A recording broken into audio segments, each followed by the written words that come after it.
11 মাস জেলখানায় থাকার পরে 32 দিন 26 দিন রিমান্ডে খাটার পরে এত জুলুমের পরে বিচারক জিজ্ঞেস করে 11 মাস পরে, হুজুর আপনি দোষী না নির্দোষ?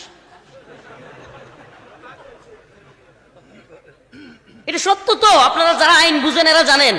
চার্জশিট যখন গ্রহণ করে ওই দিন জিজ্ঞেস করে, তাইলে এতদিন যে লোকটারে মারলি, সে লোকটারে রিমান্ডে নিলি, এই লোকটারে জেলে রাখলি, এখন যদি নির্দোষী হয় তাইলে ওই বিচারক বদমেশে বলা দরকার না যে তুই জেল খাট গিয়ে আমার যে 11 মাস রাখলি এখন তুমি গিয়ে জেল খাটো।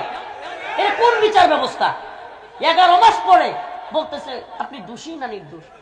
দোষী না নির্দোষ এটা জানার আগেই 3-4 বছর, এমনকি এমনও বন্দি আমরা পেয়েছি 10 বছর চলে গেছে, এখনো পর্যন্ত দোষী না নির্দোষ তার বিচারই হয় নাই।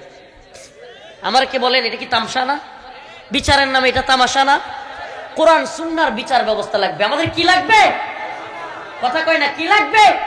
সব কিছুতে এই কনসেপ্ট, ও ইমাম ভাই, ও খতিব ভাই, ও দাঈ ভাই, বক্তা ভাই, মুসলিম তুমি যদি দ্বীনের দরদি হয়ে থাকো, প্রত্যেকের একটাই দাবি হওয়া দরকার, এটা রফিকুল ইসলাম মাদানির বক্তব্য নয়, প্রত্যেকের কথা হওয়া দরকার, আমাদের ইসলামী শরিয়া লাগবে, কোরআন সুন্নাহ অনুযায়ী সমস্ত বিচার ব্যবস্থা, শাসন ব্যবস্থা লাগবে।